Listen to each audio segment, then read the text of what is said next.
My fellow Marylanders, over the course of these 7 years, you and I have carried with us a commitment.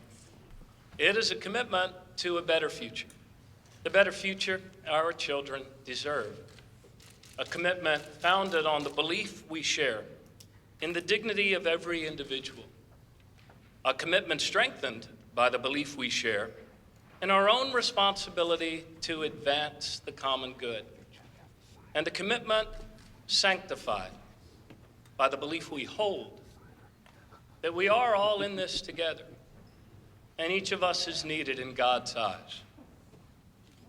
I have seen this commitment myself in the eyes of our teachers, firefighters, and police officers, in the eyes of our veterans and their brave families, and the quiet fortitude of hardworking moms and dads throughout our state. It is a commitment that has been shared by each of you who have the privilege to represent the citizens of Maryland in this historic place.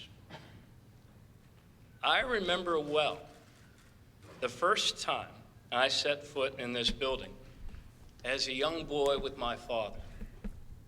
He was a lawyer, and he had a case here in Annapolis at the Court of Appeals. And he took me by my hand as we climbed the steps of this revolutionary building. And he brought my brother and me right down the hall to the room where General Washington gave his authority over the army back to the elected representatives of the people. And in that doorway, he leaned down to me and he explained to me the significance of this very House chamber, the duties of the men and the women we elect to serve here.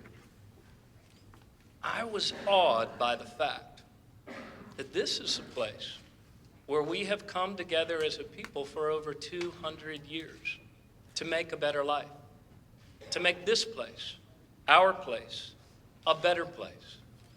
It has been a tremendous and humbling honor to have been able to serve the people of our state through difficult and important days with each and every one of you, all of us, together.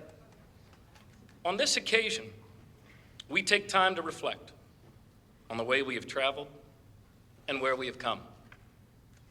Through the longest wars in American history and the greatest recession since the Great Depression, our goals as an administration have remained constant and true: to strengthen and grow the ranks of our middle class, including our family-owned businesses and our family farms, to improve public safety and public education, and to expand opportunity to more people rather than fewer, the opportunity to learn and to earn, the opportunity to enjoy our own health and the health of the people we love, and the health of this land we love, the Chesapeake, the Patuxent, the mountains of Western Maryland, and the marshes of the Eastern Shore. Today, because of the hard work and courage of our people, I can report to you that the state of our state is strong and is growing stronger by the day.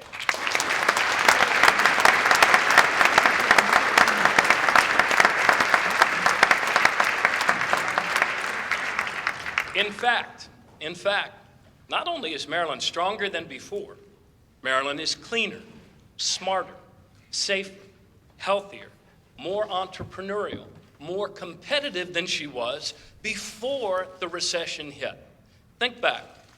When we took office, Maryland had a $1.7 billion structural deficit. No sooner had we taken action together to address that deficit than the recession hit. Parents lost their jobs, children lost their homes, families struggled to hold on to their very dignity. Even as we fought to help every family we could and to save every home and every job we could, our state revenues took a huge hit, right along with so many family incomes. Since that time, the O'Malley Brown administration has used the challenge of these times to make our government more efficient and more effective. We have cut spending by $9.1 billion. We have made more cuts than any administration in modern Maryland history. Today, we now have the smallest executive branch in our government that we've had since 1973. And the budget I presented to you last week puts us on a track to totally eliminate that structural deficit without the need for any new fees or taxes. We remain one of only 7 states that has maintained a AAA bond rating all through this recession and to this day.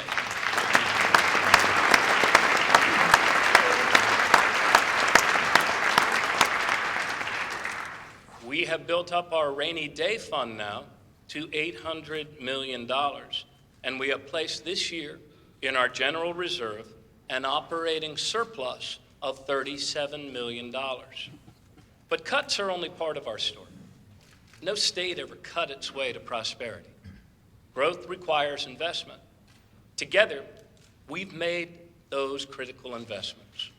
Investments to educate, to innovate, to rebuild, to grow jobs and create more economic opportunity.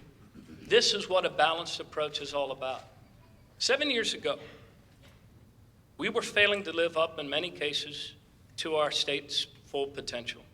7 years later, we are not just one Maryland. In many cases, we are now number one Maryland. Just listen.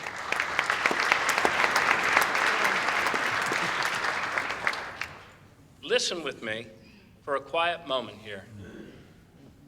Maryland today is number one in our students' AP successes for 7 years in a row, number one in education, 5 years in a row, number one in holding down the cost of college tuition, number one in innovation and entrepreneurship for 2 years in a row, according to the United States Chamber of Commerce, number one in PhD scientists and researchers, number one in businesses owned by women, and number one in median household income. This is what the people of our state have achieved, and together we can applaud their accomplishment.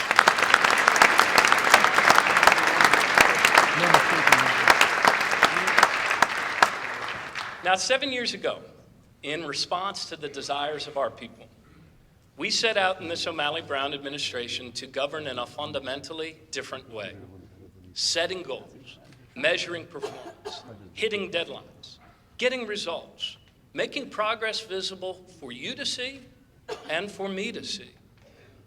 Every day, the test of any policy, any action, any expenditure has been whether or not it's actually working to produce the intended results. In the past, our states, and indeed our country, have been governed by a top-down approach, haven't they? Hierarchical, bureaucratic, shouting orders from somewhere above. But that's not the world we live in anymore. This generation is not about command and control. This generation seeks good ideas on level ground, everywhere. It is fundamentally entrepreneurial, operationally collaborative. It is performance measured, connected, and relentlessly interactive. It is the new way. This generation wants its government to be accountable for its actions and accountable for the results that we seek. Today in Maryland, you can go online right now and see 16 strategic goals that we've set for our state's progress in the areas of job creation, education, security, sustainability, and health. On some of these, we've already exceeded our initial goal. On others, we are making progress, and on a few, we have a longer way to go. Progress requires accountability, but accountability also means putting your commitment out there for all of us to know and see, and hopefully to help drive. The people are in charge. One example, in 2007, one of the goals we publicly set was to actually drive down our infant mortality rate by 10% by 2012. Now, there were a lot of people, well-intended, who counseled me not to make it public. You see, the old way of thinking says that elected officials should never set measurable results with deadlines because you'll be criticized if you fall short. We chose a different path. We set real goals with specific and more immediate deadlines. We publish delivery plans. We call upon the public to not only hold us accountable, but also, hopefully, to help us achieve these results that we are seeking together, these goals. And we use the pressure of that public awareness to drive for maximum results. By the way, at the end of 2012, together, we had driven down Maryland's infant mortality rate, not just by 10%, but by 21%.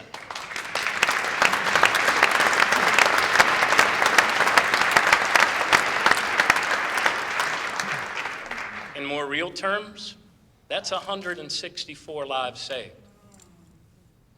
Of course, as you might have guessed, the reward for hitting or exceeding your goal is to set an even higher goal. And so we have, in order to save more lives. And we are in it together. Goals, deadlines, performance measures, doing what works and doing what serves. This is how continuous progress is made. And this is also how we create jobs. Get this, we are one of only 17 states now that has recovered all of the jobs we lost in the national recession.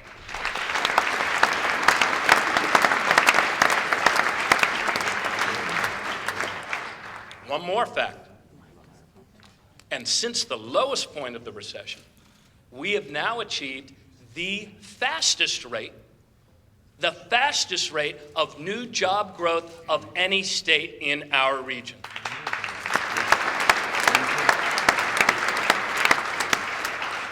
This is how we improve public education. This is how we drive degree attainment. This is how we improve public safety. Today, with courageous law enforcement officers, we have now reduced violent crime to 30-year lows. Think about it. With our first responders, shock trauma doctors and nurses, traffic deaths have been reduced now to their lowest levels in decades. We enacted common sense measures to reduce gun violence. We repealed the death penalty and replaced it with life without the possibility of parole, and there are now fewer people incarcerated in Maryland than at any time since 1994.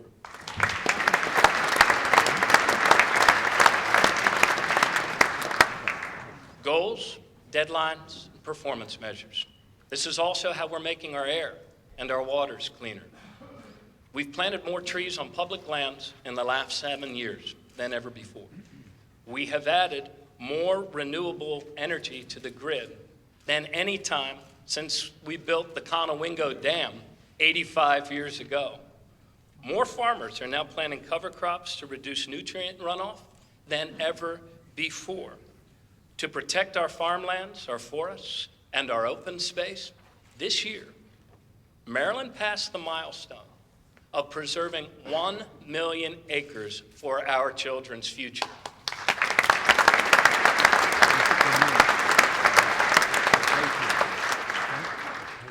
And together, we have taken the strongest actions in decades to make the Chesapeake Bay cleaner and healthier.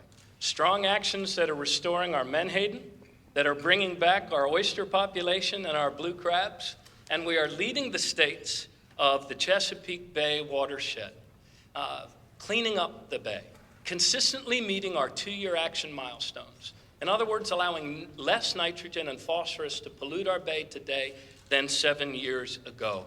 Measurable progress by our hands in our time for the long-term restoration of the bay.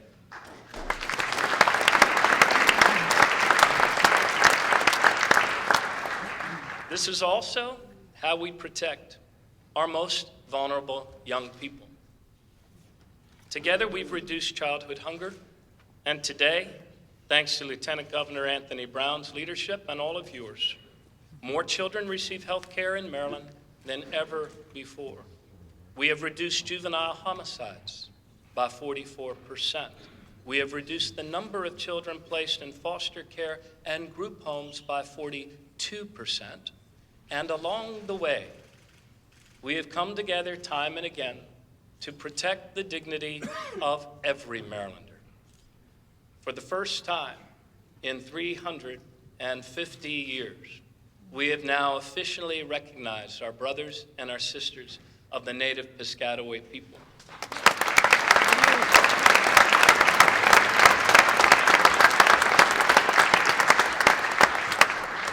And so that children of new American immigrants can realize their full potential, we passed the DREAM Act here in Maryland.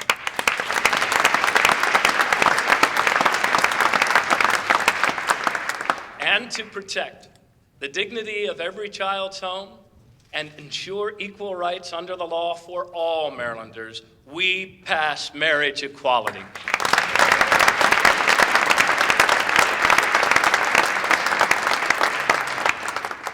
But for all of our achievements, being accountable also means acknowledging when we have fallen short.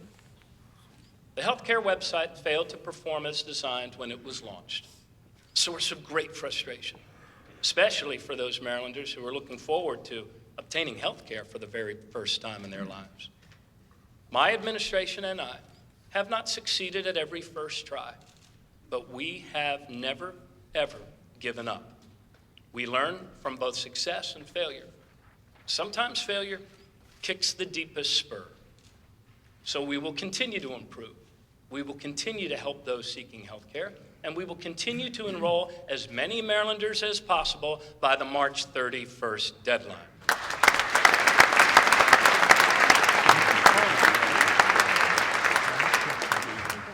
But let's not lose sight of the larger goal.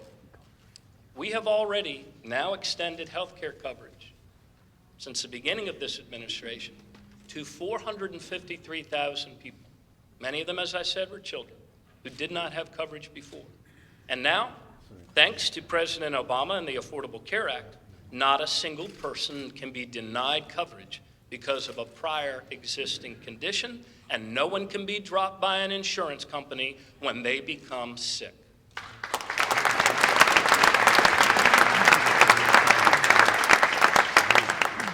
And with the leadership of Lieutenant Governor Brown and Secretary Josh Sharfstein, and I must add the support of our congressional delegation, Senator Cardin and Senator Mikulski, Congressman Van Hollen, Congresswoman Edwards, earlier this month, we embarked on a new and better way to improve wellness and reduce overall health care costs. And let me talk about this for a second. So you see, the old payment system for health care encouraged the volume of services instead of the wellness of our people. The more sickness, the more pay. It was a system that made it look as if even the hospitals need hospitals. But not anymore. This new approach will change our payment system to reward hospitals for actually keeping people well. It has been described by healthcare experts in the Washington Post as, quote, without any question, the boldest proposal in the United States in the last half century, close quotes. 10 of our 44 hospitals have already moved to this new payment system, partnering with nursing homes, public health agencies, primary care doctors, wellness professionals, and others to actually keep the communities they serve healthier and well. It works, it achieves results, it's a better way, and it will improve the wellness of our people. You see, for us here in Maryland, the question has never been about whether we move left or whether we move right. It's always about whether we move forward or whether we go back. As one Maryland, we choose to move forward. Because progress is a choice, isn't it? And we have important work to accomplish this year. With all of the strides we've made in education, this session, we have the ability to advance towards universal pre-K in Maryland.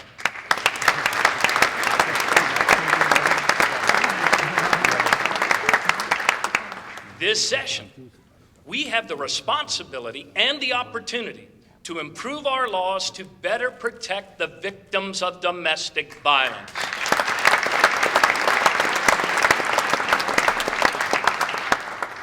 And we also have the chance this session to come together, forge consensus, and raise the minimum wage in Maryland.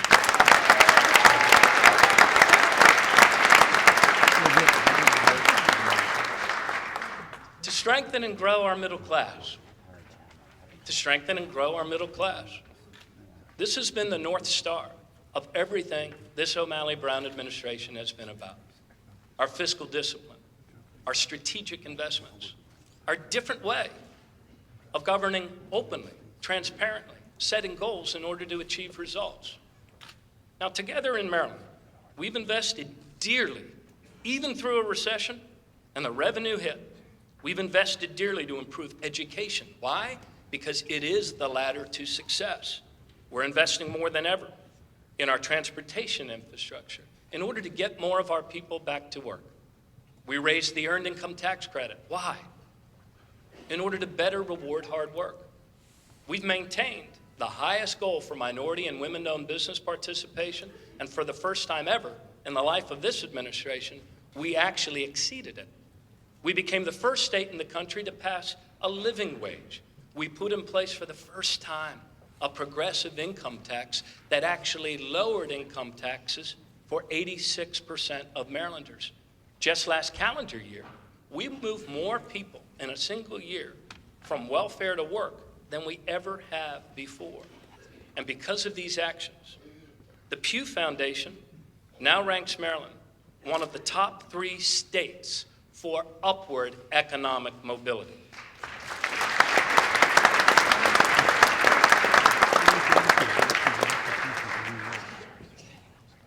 But we, of course, are a part of a larger national economy, aren't we? And something is still very wrong.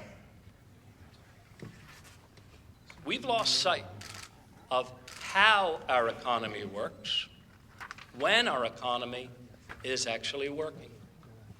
Prosperity doesn't trickle down from the top, and it never has. It's built from the middle out, and it's built from the middle up. Henry Ford understood that 100 years ago when he doubled the pay of all of his workers. Now, of course, the capitalists of his era thought that Henry'd gone a little crazy. But Henry Ford understood that America actually worked best, and our economy worked best, if workers could afford to buy the products they were making. In other words, in a properly functioning capitalist economy, a thriving middle class is not the consequence of growth and prosperity. It is the source of growth and prosperity.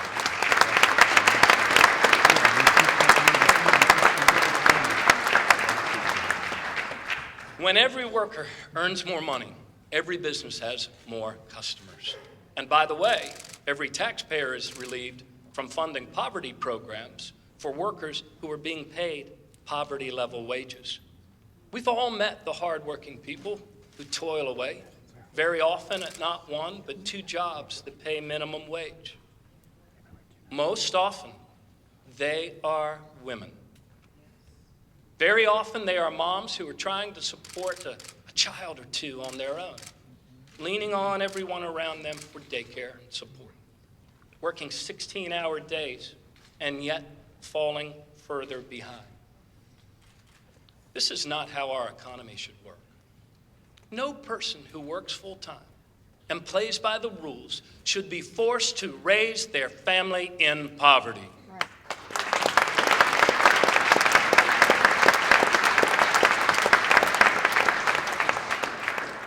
Not in our state. Should we be satisfied as a people, as a country, as a state, if our corporations are becoming ever more profitable, and yet so many of our people are unemployed? Can we really say that our economy is working if our stock market is booming, but middle-class earnings are declining? The economy we seek in Maryland is an economy with a human purpose, where the ranks of our middle class are growing so our economy itself can grow.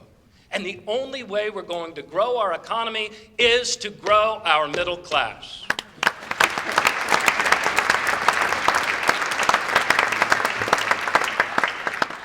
The minimum wage in Maryland is no longer a wage that anyone can live on.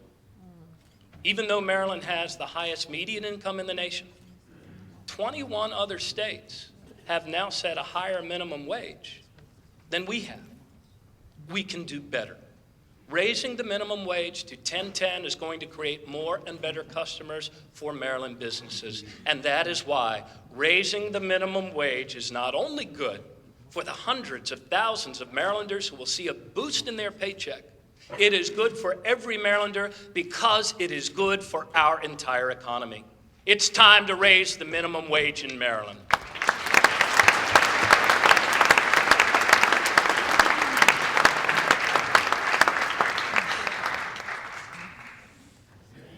I believe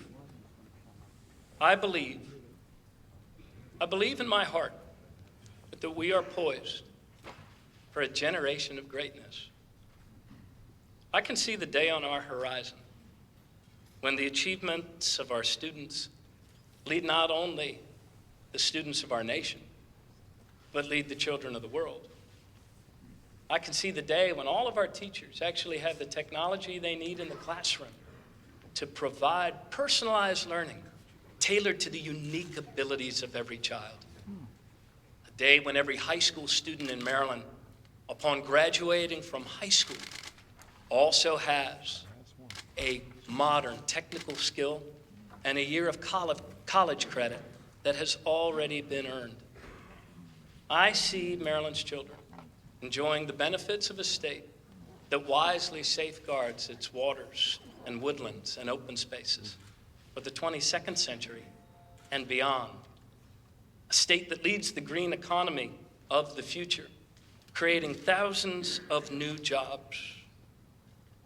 I see a time fast approaching when our booming high-tech economy is fueled by the talent of an ever more highly skilled workforce. And yes, I see a rapidly growing middle class whose standard of living is rising, a growing and diverse middle class that has become the forerunner of a newer, better American economy. And I can see a year that is coming when not a single child in Maryland will die a violent death.